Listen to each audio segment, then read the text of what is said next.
Hi there, good morning, and welcome here to the Prog Monster. My name is Murph. I am the host of this show.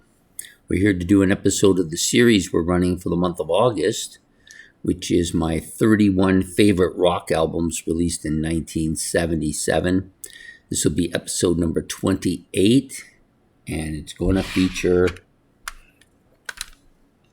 this album from the Alan Parsons Project. This is I, Robot. Another great album from these guys.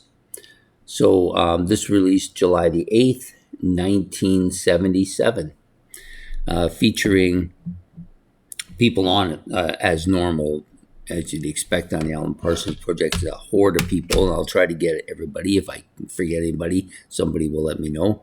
You got Dave Patton, Stuart Tosh, Ian Berenson, Berenson, my eyes are not so good. Eric Wolfson, Alan Parsons, Doug McKay, John Wallace, B.J. Cole, Andrew Powell, John Leach, Hillary Western, Tony Rivers, John Perry, and Stu Calver, all playing backing vocals. And then you have, of course, the English choir, or chorale, I guess that's what they're called.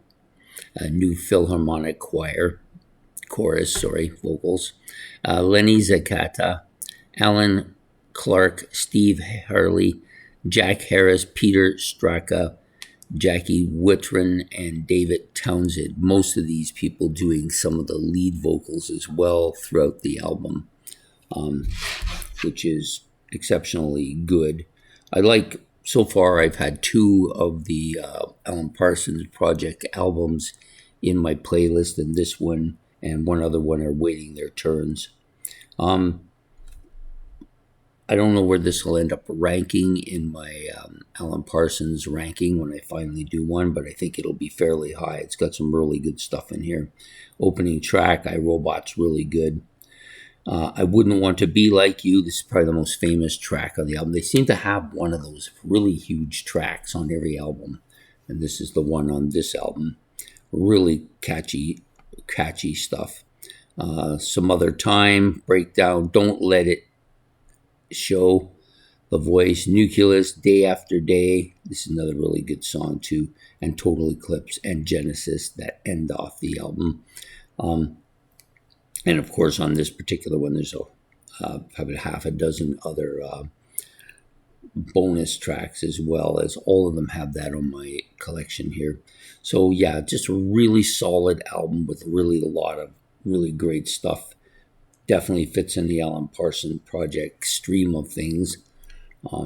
Again, I do like this album. I like the album cover. It's one of my favorite album covers by him.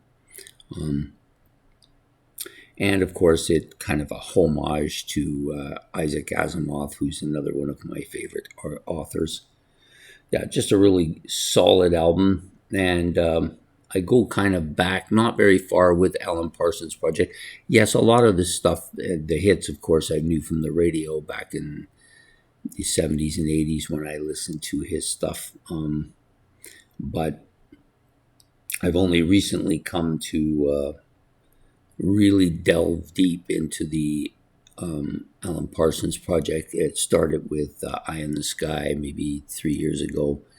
And then I saw all the albums were used for sale, and I bought almost all of them. I think there's maybe one or two I'm missing now.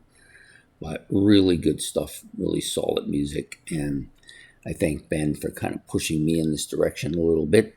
To me, it's poppy, but I don't think of it as pop music, even though it's poppy. I think of it as more electronic and progressive rock.